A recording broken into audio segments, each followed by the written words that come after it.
Bismillahirrahmanirrahim. Assalamualaikum warahmatullahi wabarakatuh. Waalaikumsalam warahmatullahi wabarakatuh. Yang terhormat Ibu Linovia Karmelita selaku mentor serta rekan-rekan P3K yang saya hormati. Perkenalkan, nama saya Rima Ramadhani, SPD. Saya mengampu bahasa Inggris, mapel bahasa Inggris di SMK Negeri 1 Bawang, Kabupaten Banjarnegara. Bapak Ibu semuanya, di sini saya akan memaparkan tentang laporan saya, yaitu laporan tentang orientasi pengenalan nilai dan etika instansi pemerintah bagi P3K Provinsi Jawa Tengah tahun 2024. Saya akan langsung fokus kepada RHK atau rencana hasil kerja, yaitu sebuah dokumen atau perencanaan yang berisi tujuan dan target yang diharapkan dicapai oleh seseorang atau suatu unit kerja dalam periode waktu tertentu, biasanya 1 tahun. Dalam konteks P3K atau pegawai pemerintah dengan perjanjian kerja, RHK mencakup rencana kegiatan, indikator kinerja, serta hasil yang diharapkan dari pelaksanaan tugas dan tanggung jawab yang diberikan kepada pegawai tersebut. Selanjutnya yaitu tentang isi RHK, umumnya meliputi rencana kegiatan, yaitu kegiatan yang akan dilakukan untuk mencapai target yang telah ditentukan. Kemudian indikator kinerja, yaitu tolak ukur untuk menilai pencapaian kegiatan tersebut, baik dari segi kualitas maupun waktu pelaksanaan. Kemudian yang ketiga adalah target, yaitu sasaran atau hasil yang diharapkan dalam periode waktu tertentu yang dapat diukur dengan indikator kinerja. Yang keempat adalah output atau hasil nyata dari kegiatan yang dilakukan seperti dokumen, laporan, atau produk lain yang relevan. Kemudian yang terakhir adalah nilai-nilai dasar, yaitu prinsip-prinsip seperti akuntabilitas, kompetensi, kerjasama, dan inovasi yang harus diterapkan dalam pencapaian hasil kinerja. Selanjutnya yaitu fungsi RHK.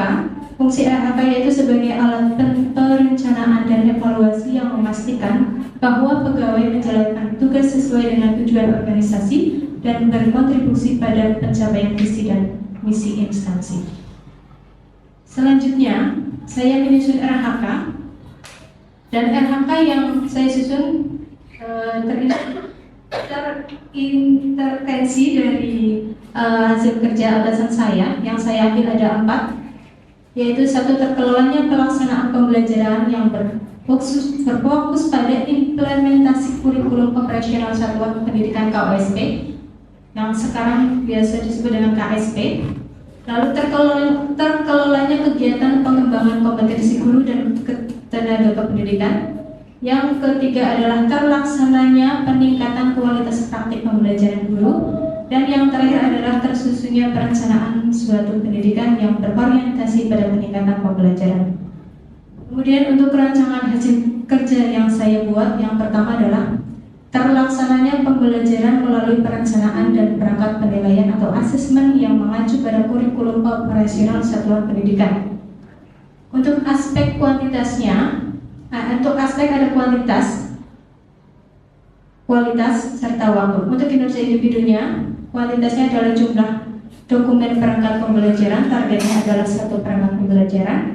Untuk kinerja individunya, kualitasnya adalah presentase kehadiran di dalam kelas untuk meningkatkan kualitas pembelajaran dengan mengacu pada kurikulum operasional satuan pendidikan. Targetnya adalah 100%. Untuk waktu, targetnya adalah 12 bulan. Untuk kegiatan dan tahapannya, yang pertama adalah membuat dokumen perangkat pembelajaran pendidikan bahasa Inggris. Tahapannya adalah koordinasi dengan atasan, kemudian melakukan diskusi dengan rekan sejawat atau LPMP bahasa Inggris tingkat sekolah. Yang ketiga adalah menyusun ATP dan modul ajar pembelajaran pendidikan bahasa Inggris. Kemudian melaksanakan kegiatan pembelajaran, yang diantaranya adalah melaksanakan kegiatan pembelajaran kelas sesuai jadwal, mengisi jurnal dan presensi siswa, kemudian melaksanakan evaluasi pembelajaran penilaian. Untuk output kegiatannya adalah perangkat administrasi pembelajaran dan perangkat penilaian. Kemudian untuk penerapan nilai-nilai berakhlaknya, yang pertama, saya menyusun perangkat administrasi pembelajaran dengan berdiskusi, berkolaborasi, dan saling menghargai menghargai sesama rekan NGMP sekolah. Yang kedua adalah saya melaksanakan kegiatan pembelajaran dengan datang tepat waktu dan bertanggung jawab. Yang ketiga, saya melaksanakan pembelajaran dengan menghargai pendapat siswa dan toleransi terhadap pembelajaran, terhadap perbedaan norma. Kemudian untuk rancangan hasil kerja saya yang berikutnya adalah tersusunnya kurikulum operasional satuan pendidikan KOSP sebagai acuan dalam peningkatan pembelajaran.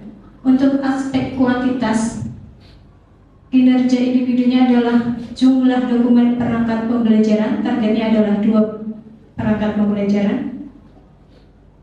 Untuk aspek kualitas adalah presentase kesesuaian dokumen KOSP dengan capaian pembelajaran atau capaian mata pelajaran pendidikan bahasa Inggris fase E dan fase F, targetnya adalah 100%.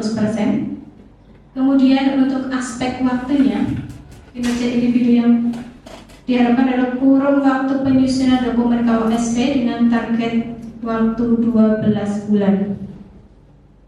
Kemudian untuk kegiatan dan tahapannya, yaitu menyusun KOSP, jadi antaranya adalah menyusun draft KOSP berupa ATP dan modul ajar, kemudian melakukan konsultasi dengan atasan, yang ketiga memperbaiki draft dan menandatangani dokumen KOSP.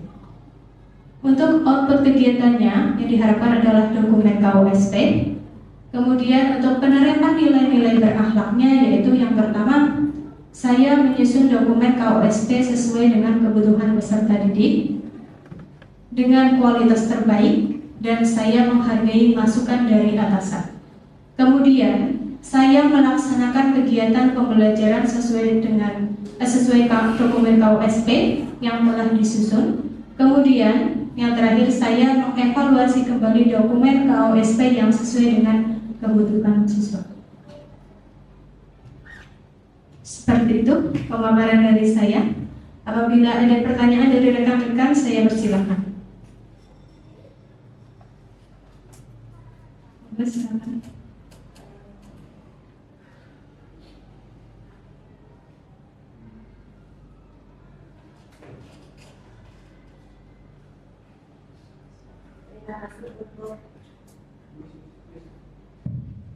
Terima kasih untuk waktu dan kesempatannya. Perkenalkan, nama saya Iis Ernawati. Di sini saya mau bertanya kepada Bu Rima terkait tadi pemaparan tentang hasil RHK-nya. Di sini yang mau saya tanyakan adalah bagaimana proses perencanaan penyusunan KOSP yang ada di SMK tempat Anda bekerja. Terima kasih. Baik, terima kasih atas pertanyaannya Bu Iis. Izinkan saya untuk menjawab. Untuk perencanaan penyusunan KOSP yang ada di SMK Negeri 1 Bawang, itu dengan cara berkolaborasi antara guru jurusan atau guru produktif dengan guru mapel yang mengampu di jurusan tersebut secara berkolaborasi, nanti di situ disesuaikan dengan kebutuhan jurusan dan kebutuhan siswa masing-masing. Jadi nanti untuk outputnya KOSP-nya itu setiap jurusan itu akan berbeda-beda seperti itu. Cukup? Oke, terima kasih. Berikutnya untuk Ibu Dinovia, silakan untuk memberikan saya masukan atau bimbingan. Baik, terima kasih Bu Rima Ramadhani.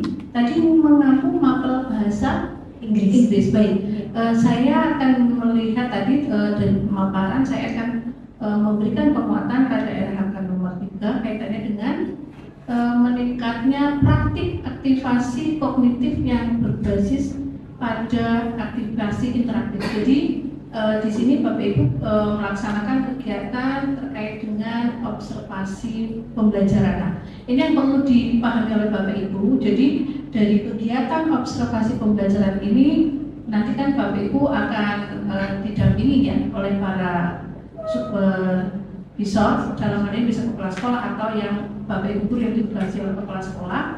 Yang perlu saya kuatkan adalah begini Bapak Ibu, terutama kepada Bu Rima Ramadhani.